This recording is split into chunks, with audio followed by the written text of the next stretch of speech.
Hello, good morning, शुभ सकाळ। तर मग आज संडे आहे, सुट्टीचा दिवस आणि सुट्टी म्हणलं की सगळ्यांना काहीतरी टेस्टी असं खावंसं वाटतं। तर बऱ्याच जणांना डोसा खायला खूप आवडतं, पण डोसा परफेक्ट बनवायचा कसा आणि बाहेरच्या सारखा डोसा बनत नाही असा बऱ्याच जणांच्या कंप्लेंट्स असतात। तर आज आपण आजच्या व्हिडिओजमध्ये पाहूयात की परफेक्ट डोसा कसा बनवायचा व त्याला तव्यावर कशा पद्धतीने पसरवायचं। अगदी बाहेर जसा मिळतो तशाचे तसा कुरकुरीत डोसा आपण कसा बनवायचा व त्यासाठी कशा प्रकारे बॅटर बनवायचं हेही तुमच्यासोबत मी शेअर करणार आहे। तर तुम्ही पाहू शकतात अशा पद्धतीने बॅटर बनवायचं, अगदी पातळही नाही, दाटसर। आणि त्यामध्ये एक अर्धा चम्मच खाण्याचा सोडा टाकून घ्यायचा आणि पूर्ण 1 चम्मच मीठ टाकून घ्यायचं। आपण ज्या क्वांटिटीनुसार बनवत आहोत त्यानुसार मीठ आणि सोडा टाकून घ्यायचा। माझं एवढं बॅटर होतं। आता मला थोडंसं दाटसर वाटत होतं, त्यामुळे मी त्यात अगदी थोडंसं पाणी ऍड केलेलं आहे। जास्तही पातळ आपल्याला करायचं नाही, नाहीतर डोसा व्यवस्थित बनणार नाही। तर तुम्ही पाहू शकतात अशा प्रकारे आपल्याला बॅटर बनवायचे आणि बॅटरला एक 5 मिनिट व्यवस्थित फेटून घ्यायचं आहे। आता आपण गॅसवर तवा गरम करूयात व ब्रशच्या साहाय्याने त्याला व्यवस्थित सगळीकडे तेल लावून घेऊयात। जर ब्रश आपल्याकडे नसेल किंवा काही इश्यू असतील तर आपण कांद्याच्या साइडने पण त्याला तेल लावू शकतो, त्या पद्धतीने मी तुमच्यासोबत शेअर करल। आता आपण त्यावर थोडं थोडं करून एक 1.5 पळी जवळपास बॅटर टाकून घेऊयात आणि त्याला व्यवस्थित अशा पद्धतीने पसरवून घेऊयात। माझी पळी खूप छोटी आहे त्यामुळे मी 1.5 पळी टाकलेली आहे, जर मोठी असेल तर एकच बास। अगदी आपण खूप जास्त बॅटर जर तव्यावर टाकलं तर ते जाड होईल, त्यामुळे शक्यतो पळीमध्ये थोडंसं मी जसं ठेवले तसं बॅटर ठेवायचं आणि आपल्याला जसं लागेल तसं टाकत जायचं, किंवा माझ्यासारखं एकदाच टाकलं तरीही चालतंय। व तुम्ही पाहू शकतात अगदी सुंदर असा आपला डोसा पसरवून झालेला आहे। तर इतकं सोपं होतं, फक्त तव्याच्या पूर्ण बाजूनी व्यवस्थित तेल लावून घेतलं की अशा प्रकारे आपला सुंदर डोसा बनून तयार होतो। तर कशा प्रकारे डोसा पसरवायचा हा तर तुमचा प्रश्न नक्कीच मिटला असेल।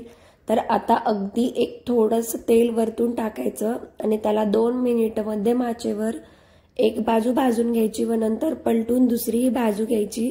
बरेच जण फक्त एकाच साइडनी डोसा भाजतात, पण मी दोन्ही भाजते कारण मला कुरकुरीत डोसा आवडतो। तुम्हाला चटणी वगैरे त्यात टाकायची असेल तर तुम्ही तसं केलं तरी चालतं। तर तुम्ही पाहू शकतात सुंदर आणि कुरकुरीत असा आपला अगदी बाहेरच्या साईडला कसा भेटतो त्या पद्धतीचा डोसा बनून तयार आहे। आता आपण या बाजूने ब्रशच्या साहाय्याने थोडंसं तेल लावून घेऊयात, जेणेकरून आपला डोसा कुरकुरीत बनेल। तर इतकं सोपं होतं आणि बऱ्याच जणांच्या कंप्लेंट्स असतात की डोसा पातळ होत नाही किंवा व्यवस्थित पसरत नाहीये तव्यावर। तर माझा हा व्हिडिओ बघून नक्कीच तुमच्याही कंप्लेंट्स थोड्याफार का होईना कमी झाल्या असतील किंवा तुम्हालाही डोसा बनवण्यासाठी नक्कीच मदत होईल व तुम्हालाही सोपं जाईल। तर अशा पद्धतीने एक मध्यम आचेवर 5 ते 6 मिनिट आपण डोसा भाजून घ्यायचा आहे।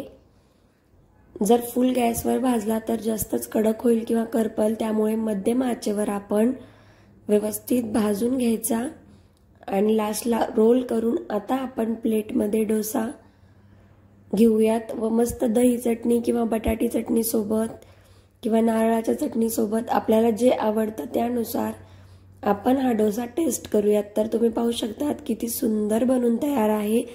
तर अशाच पद्धतीने आपण आणखी बाकीचे डोसेही बनवून घेऊयात, तर तेही मी तुमच्यासोबत शेअर करते। जर तुमच्या लक्षात आलं नसेल तर तुम्ही रिपीटही पाहू शकतात की मी अशा प्रकारे बॅटर टाकून त्याला अगदी क्लॉकवाईज आपण केलं तरीही चालतं, अँटी क्लॉकवाईज केलं तरीही चालतं, एवढं काही इश्यू नाही होत। अगदी हलक्या हाताने आपल्याला याला फिरवत जायचंय आणि तुम्ही पाहिलं त्याप्रमाणे जिथे बॅटर कमी पडतं तर आपण पळीमध्ये जे बॅटर आहे ते टाकूनही डोसा पसरवून घेऊ शकतो। अशा पद्धतीने पसरवून तुम्ही सुंदर असा पेपर डोसा घरी नक्कीच बनवू शकतो। तर यापेक्षा पातळ डोसा तुम्हाला मार्केटलाही नाही भेटू शकत असं मला वाटतं, आणि मी यापेक्षा पातळ नाही खाल्लेला आणि जसा बाहेर भेटतो तशाच्या तसा पातळ डोसा बनून तयार होतो। तर मग तुम्ही पाहू शकतात आपला डोसा तर जवळपास बनून तयारच आहे व आणखीही आपल्याला बनवायचा आहे। तर आता आपण दह्याची चटणी बनवून घेऊयात। तर दह्याची चटणी बनवण्यासाठी सगळ्यात महत्त्वाचं म्हणजे दही आणि नंतर आपण ते बनवण्यासाठी घेऊयात हिरवी मिरची, बारीक कापलेला कांदा, जिरे, तेल आणि कढीपत्ता। ऑलमोस्ट एवढ्या साहित्यामध्ये आपली दह्याची चटणी बनवून तयार होते। डोसे बनवायला चालू आहेत तोपर्यंत आपण तडका पॅन मध्ये थोडंसं तेल टाकून घेऊयात व तेल व्यवस्थित गरम झालं की आपण त्यामध्ये जिरे आणि कढीपत्ता टाकून घेऊयात। कढीपत्ता व्यवस्थित फ्राय झाला की आता आपण त्यामध्ये बारीक कापलेला कांदा टाकून घेऊयात व थोडीशी 2-4 हिरवी मिरची पण टाकून घेऊयात। आता मंद आचेवर कांदा व्यवस्थित आपल्याला तळून घ्यायचा आहे। कांदा जोपर्यंत पूर्ण स्मूथ व गोल्डन ब्राउन कलर होत नाही तोपर्यंत आपल्याला व्यवस्थित परतून घ्यायचा आहे। तर अशा प्रकारे मंद आचेवर आपण कांदा परतवून घेऊयात। साइडला आपले डोसे बनवायला तयारच आहेत आणि घाईत सकाळचा नाश्ता म्हणलं की आपल्याला घाईच असते, तर त्यानुसार आपण साइडला सुंदर आणि सोपी अशी दह्याची चटणी बनवू शकतो। अतिशय काही अवघड नाहीये आणि वेळ तर अगदी 5 मिनिटं। बटाटे चटणी बनवायला वेळ नसेल किंवा बटाटे शिजवा परत मॅश करा अशी झंझट नको असेल तर ही चटणी तुम्ही नक्कीच बनवू शकतात। आता आपण त्यामध्ये एक अर्धा चमचलाही कमी लाल तिखट टाकून घेऊयात आणि ही चटणी जशाशा तशी दह्याच्या बाउलमध्ये ट्रान्सफर करूयात।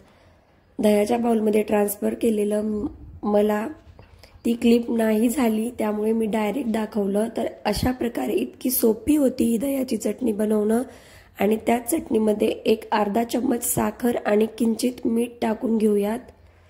तर एवढ्या कमी साहित्यात व सोप्या पद्धतीने आपण ही दह्याची चटणी आणि डोसे बनवू शकतो। तर रविवारी किंवा कुठल्याही सुट्टीच्या दिवशी किंवा दररोज ऑफिस डेलाही आपण सकाळी नाश्त्याला वेगळं काहीतरी बनवायचं असेल किंवा तुम्हालाही डोसे आवडत असतील तर नक्कीच आपण कमी वेळात बनवू शकतो व ती चटणीही, कारण बऱ्याच जणांना बटाटे शिजवणं वगैरे किंवा वेळ कमी असतो तर तो वेळ वाचवण्यासाठी ती चटणी आपण नक्कीच बनवू शकतो। तर कशी वाटली माझी ही डोसे आणि चटणीची रेसिपी कमेंट करून नक्की कळवा।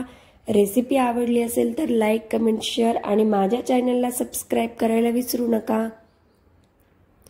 तुम्हाला आणखी असेच नवनवीन व्हिडिओज व टेस्टी रेसिपीज किंवा काही टिप्स हव्या असतील तर मी माझ्या चॅनलवर बरेचसे व्हिडिओ, तर ते व्हिडिओ पाहून तुम्हाला नक्कीच छान अशा डिशेस बनवण्यासाठी हेल्प होईल।